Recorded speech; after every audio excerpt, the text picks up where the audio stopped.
Salut tout le monde, j'espère que vous allez bien. Aujourd'hui, je suis super content de vous retrouver dans cette nouvelle vidéo pour comparer ensemble l'iPhone 10 d'Apple et le Samsung Galaxy S9. On va lui enlever sa coque à lui. C'est mieux, non? Allez, c'est parti. Rentrons directement dans le vif du sujet en parlant du design. On est là sur du verre et l'aluminium sur ces deux appareils. Ils accueilleront donc la recharge sans fil. J'avoue avoir une petite préférence pour le Galaxy S9 qui fait moins tasser vu qu'il est plus long, mais ça sera vraiment une affaire de goût. Alors, on regrettera sur l'iPhone la disparition du port jack, alors que sur le S9 il est toujours là, et les audiophiles seront super contents, certains d'entre vous seront super contents. De mon côté, j'utilise que du Bluetooth, donc ça changera pas ma vie. Et du côté du S9, on regrettera le bouton Bixby qui est toujours là et qui sert absolument à rien. Par contre, on peut toujours étendre le stockage du Galaxy S9 et cette fois-ci jusqu'à 400 Go. Ce que l'iPhone ne peut pas faire, c'est 64 ou 256 Go. Et on a la possibilité de mettre deux cartes SIM, ce qui est plutôt utile. Je suis parti sur un S9 de mon côté et pas un S9 Plus parce que j'aime vraiment la taille, ça me correspond parfaitement bien. On a une grande taille d'écran dans un form factor qui est beaucoup plus compact, mais par contre, sur cette version-là, cette année, on n'aura pas toutes les fonctionnalités et donc on n'aura pas le double capteur qu'a le S9 Plus. Mon pote JB en a récemment parlé sur sa chaîne YouTube, je vous mettrai la vidéo en annotation et je suis complètement d'accord avec lui, c'est vraiment dommage. Moi je suis totalement la cible du S9 et à cause de ça, je peux pas utiliser le double capteur. L'iPhone 10 lui est dispo dans une seule et unique taille, on a donc un grand écran dans un téléphone compact, c'est totalement ce que je recherche. Donc c'est validé. Au niveau de l'écran, ça va être difficile de départager les deux. De mon côté, j'ai une préférence pour le Galaxy S9 parce qu'il a de meilleurs contrastes et avec les bords incurvés de l'Infinity Display, on est vraiment absorbé dans l'image, dans la vidéo. Et c'est absolument génial. Sensation qu'on retrouve pas vraiment sur l'iPhone 10 vu qu'il a un écran tout plat, mais par contre en termes d'utilisation c'est bien plus agréable dessus, tout simplement parce que quand on tient le téléphone à une main, on n'a pas la paume de la main sur l'écran, et donc on fait pas de faux gestes. Là, c'est parfait. Après, on est sur du 5,8 pouces sur les deux appareils, mais optimisé différemment. Samsung a voulu partir sur des bords légers en haut et en bas pour proposer une grande dalle au milieu. Apple, lui, a fait le choix de mettre une encoche sur le haut pour y mettre le tout.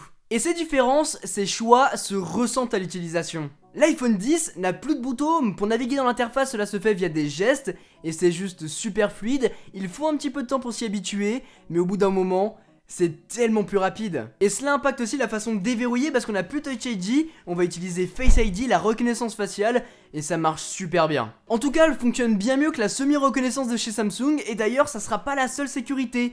On en a beaucoup. On va pouvoir déverrouiller via un code, via un schéma, via la reconnaissance faciale, via le capteur d'iris. On a 4 façons différentes sans compter l'Intelligent Scan qui va combiner la reconnaissance faciale et le capteur d'iris. J'allais presque oublier l'essentiel, le capteur d'empreinte digitale qui est juste au dos. Et c'est grâce à lui que je déverrouille tout le temps. J'ai Intelligent Scan d'activer, mais globalement lorsque je sors le téléphone de ma poche, j'ai toujours le doigt sur l'empreinte digitale, donc c'est via ça que je vais déverrouiller. Le reste n'est que gadget. Désormais, les deux smartphones, l'iPhone 10 d'Apple et le Samsung Galaxy S9 sont équipés d'haut-parleurs stéréo. C'était le point négatif du Galaxy S8 et je vous en ai parlé dans ma précédente vidéo, et cette fois-ci ils ont corrigé le problème, et vous savez quoi? J'ai une préférence pour le S9. L'air, cowboy! Oh non, pas le shérif Deadpool!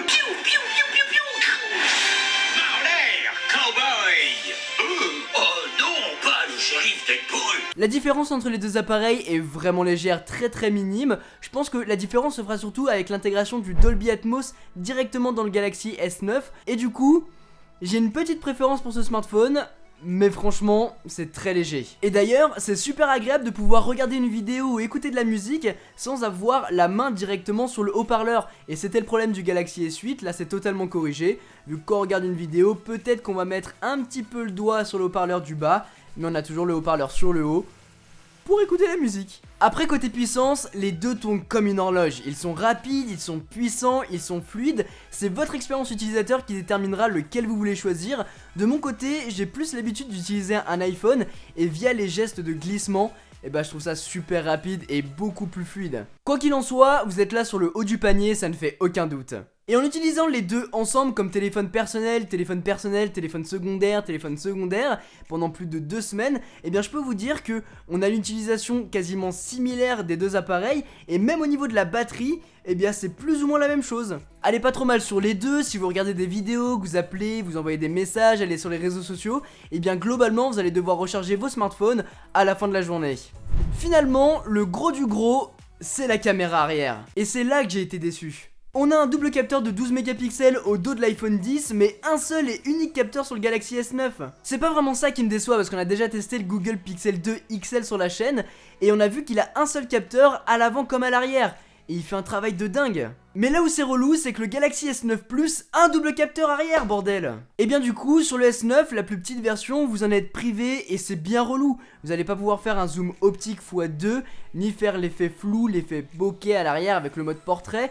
Et c'est dommage parce qu'ils auraient très bien pu l'intégrer, c'est juste histoire de dire on rajoute une nouveauté à celui d'au-dessus, on justifie les 100 € de décalage. Quoi qu'il en soit, la qualité photo est totalement folle sur ces deux smartphones. Vous allez sans souci pouvoir remplacer votre DSLR pour partir en vacances avec votre smartphone et faire des photos et vidéos, vous ne serez absolument pas déçus. D'ailleurs moi à chaque fois j'utilise soit l'un soit l'autre pour pouvoir tourner en complément de ma caméra si j'ai la flemme de la sortir. Et choisir entre les deux, ça sera surtout une affaire de goût je pense. L'iPhone 10 a des couleurs plus chaleureuses, plus naturelles, le Galaxy S9 lui a des couleurs plus colorées. En tout cas pour les photos de jour, parce que pour les photos de nuit, et vous voyez où je veux en venir, le Galaxy S9 est bien meilleur. Là où l'iPhone 10 a une seule et même focale sur l'objectif principal de 2.4, et bien le Galaxy S9 lui pourra la changer. Ils appellent ça l'objectif à ouverture variable. Vous allez pouvoir passer d'une focale de 2.4 à 1.5 pour de meilleures photos de nuit. Et la différence avec l'iPhone 10 est assez flagrante, on a plus de détails, moins de grains numériques, il arrive à mieux gérer les couleurs, le ciel n'est pas surexposé, enfin bref, la différence est vraiment notable.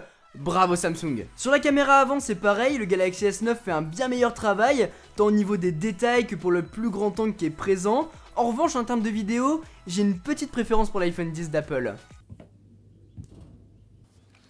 Ceci est un test d'Albert Reporter. Finalement, Samsung a introduit cette année le Super Slow-Mo, permettant de filmer en 720p à 960 fps, alors qu'Apple est toujours en 240 fps. L'effet waouh sera donc présent, mais on perd énormément de qualité en utilisant la 720p, surtout qu'il faut beaucoup de luminosité. Donc au final, filmer en 1080 en 240 fps sera le choix le plus évident. Au final, si vous hésitez entre ces deux smartphones, sachez qu'ils sont globalement au même prix, qu'ils sont tous les deux très puissants et qu'ils ont une excellente qualité photo et vidéo. Là où votre choix va se porter, c'est plutôt sur des plus petits détails. Port jack ou non, double port de carte SIM ou non, encoche sur le haut ou non, 960 fps ou 240 fps, photo de jour ou photo de nuit, iOS ou Android, Animoji ou AR Emoji. Donnez-moi vos préférences dans les commentaires et n'hésitez pas à m'écrire le smartphone de vos rêves. En tout cas les amis, j'espère vraiment que cette vidéo vous a plu. J'espère que ce comparatif entre ces deux bêtes du moment vous a plu. Si c'est le cas, n'hésitez pas à vous manifester à l'aide d'un petit pouce bleu. Et sur ce les amis, c'était Quentin, passez tous une très bonne journée. Tchou.